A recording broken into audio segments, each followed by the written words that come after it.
It is very important that you pay attention to this video. Make sure you watch from the beginning till the end of it.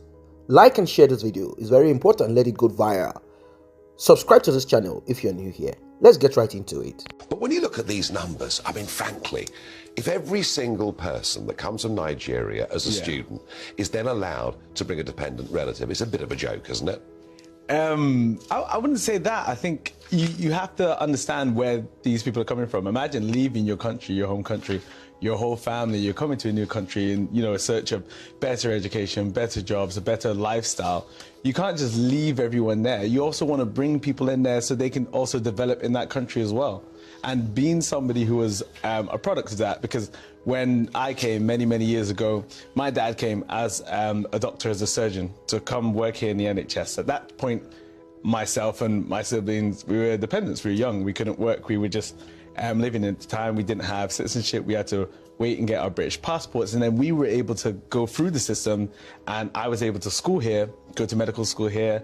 My sister was able to school here. No, you've done very well. You've done incredibly well. And that's terrific. And that's an example we've been exactly in that of how position. this can work. What I'm saying when to it you, works. What I'm saying to you is, one of the, there you are working for the NHS. One of the reasons we've got a 6.7 million waiting list is that our population has exploded totally out of control. We don't actually have the health service, the schools, the roads to cope with the population rising like this. It's true, but then when you think of what these students are studying and what they're contributing to in society, then it makes it seem a little bit more logical. Because if you think about the NHS, around 15% of the NHS are people who don't identify as British. And that's not to count people like myself who have British citizenship, a British passport, but I'm also dual nationality because I'm Nigerian.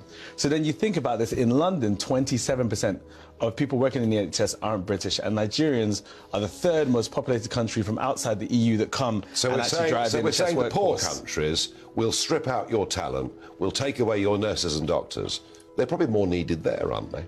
Well, I wouldn't call them poor countries. I call them developing economies. And secondly, these people who come here and study here also have their opportunities to go home and give their talents back. So my plan, obviously, is to do a lot back in my country. I was trained here in the UK. I was fortunate enough to be given the resources to study here and work in the NHS, which is great. And then I've seen how healthcare systems can work, and then I'm trying my best to go back and implement them there too. You see absolutely no problem with this. Nigerian citizens accounted for 40% overall of all dependents who accompanied foreign students in the 12 months this year. Does it strike you as a bit odd that one country should be 40% of all dependents that come accompanying students? No, I think it's because of our culture and how we see it. I think we really value it when it's very difficult for a Nigerian who's studying in Nigeria to be able to get a student visa or get a working visa here.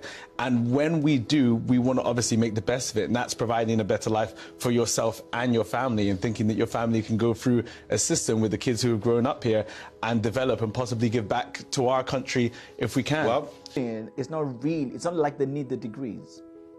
They need the degree as an access route to come into the country. So a lot of these people get their priorities shifted real fast. So it's really about getting into the UK. Exactly. And it's then not to about the stay here education. with a job, hopefully. It's not really about the education. Now, those are two Nigerians. Regardless of the accent of the other one has sense, the other one is senseless. That is just what it is. Tiamiyu went viral on social media. Emdee Tiamiyu, that is his name, or Tiamiyu. He went viral recently. He was interviewed by BBC, and this young man showed to the whole world how senseless he is. This is a man who came to the United Kingdom through the same route that is being discussed in the United Kingdom right now. And rather than him talking about how Nigerians are family oriented, how they want their immediate family to benefit from the same that they are benefiting from due to the struggle, the difficulty of getting a visa, this young man, rather than do this, went ahead to start blabbing, talking about how majority of Nigerians who come in are not in for education, they are not in for the study, they are simply looking for an opportunity to bring their dependents, and even went further to state that some of these people do not know each other. They are not related, they are not family members. They just meet themselves somewhere in Nigeria, pull money together, and the next thing they do is apply for a visa. This is what he said. And a lot of people berated him. This stupid person came on one of the blogging platform. He is also a content creator. Came on one of it. He started talking like a fool that he is. He said, I'm not supposed to apologize, even though he did this on his platform. I'm not supposed to apologize. I'm not supposed to do this. I'm not supposed to do that because I know better. And I looked at his head. I saw it empty. He said he knows better. And I'm like, what does this dude know? He knows nothing. He's just a empty-headed human being, evil, wicked person. I'm not trying to make him look bad. He's already a bad person. I'm not trying to paint him in any light or shade him or whatever. He's already a man in darkness. That is the truth. That is the reality of it. This is a man who does not want any other person. If it is possible for this guy to be the head of immigration, he will close and shut. These are the kind of people, once they step in, they do not want any other person to make use of that opportunity. They want everything shut down. They are selfish, self-centered. They only think for themselves, think of themselves. Nothing more. That is the kind of character. I think there are people who know this dude back then in Nigeria, wherever he is from.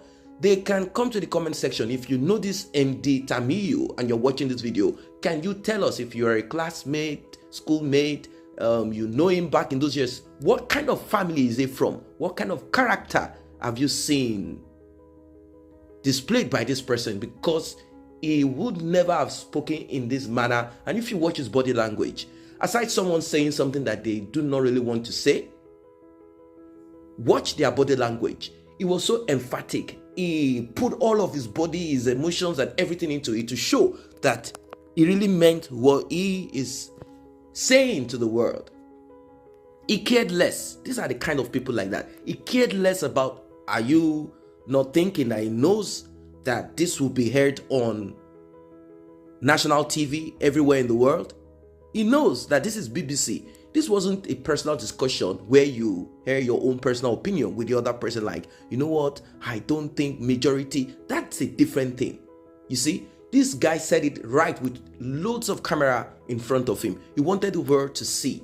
He wanted the world to hear him speak. And this is exactly what he wants to tell the world, that he came through a route, study visa, and he doesn't want any other person. Nobody asked the United Kingdom to come up with this policy where you apply for study visa and you can bring your spouse, your wife, or your children along, your dependent. That's just what it is. No one asked them to put this. They know that if you come in to study and you have your family members abroad, there are two things attached to it. Do not think that this Western world do not think when they bring out policy. They actually are not bringing that policy because they need to help you more. No, it is always a 70-30. That is the equation. That is the percentage. 70-30. 70 for them, their gain, and 30 for you.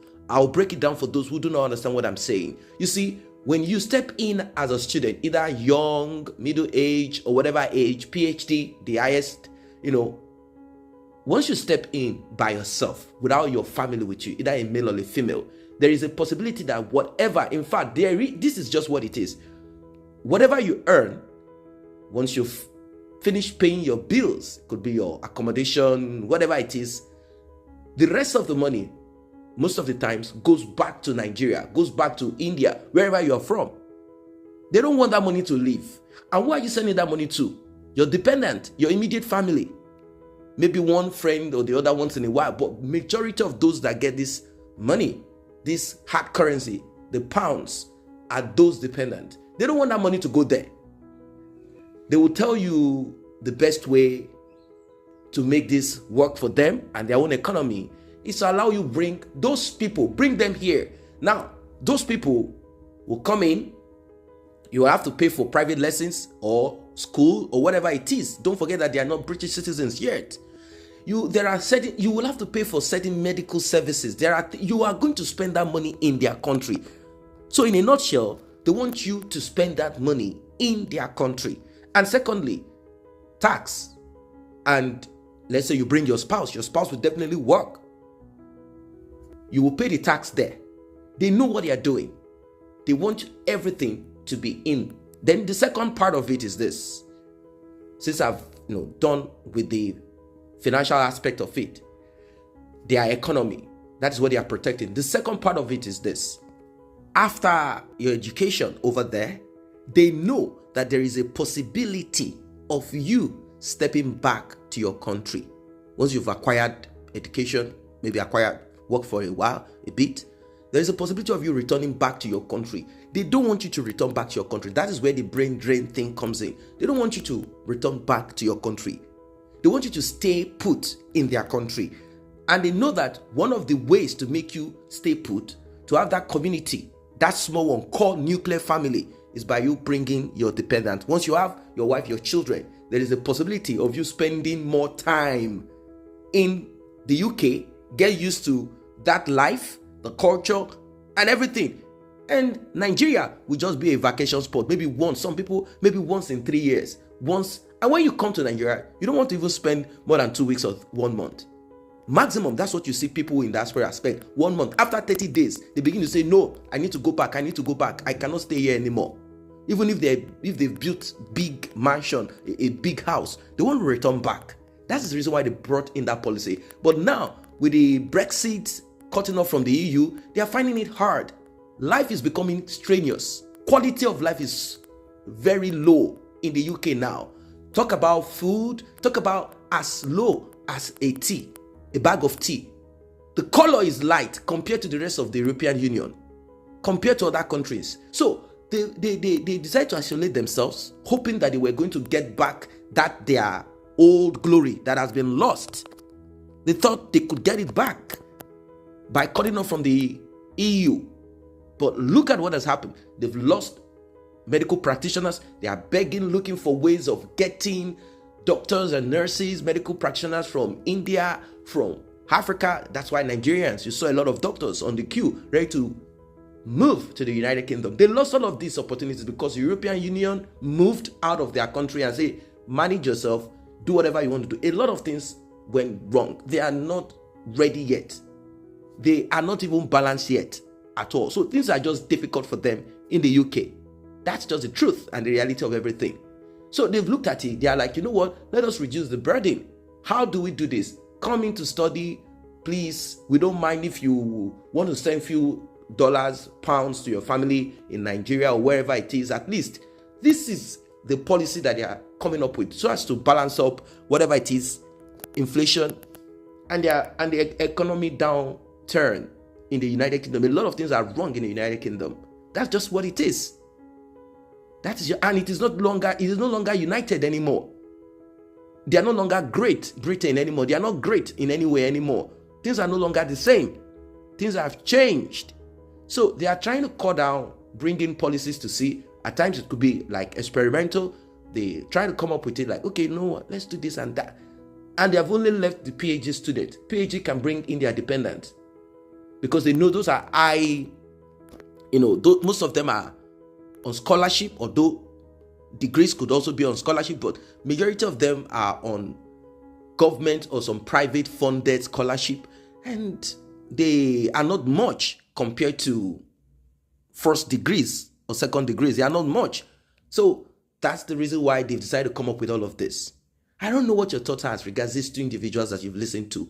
One with sense, the other one senseless. Drop your comment, like and share. Subscribe to this channel. See you in the next update.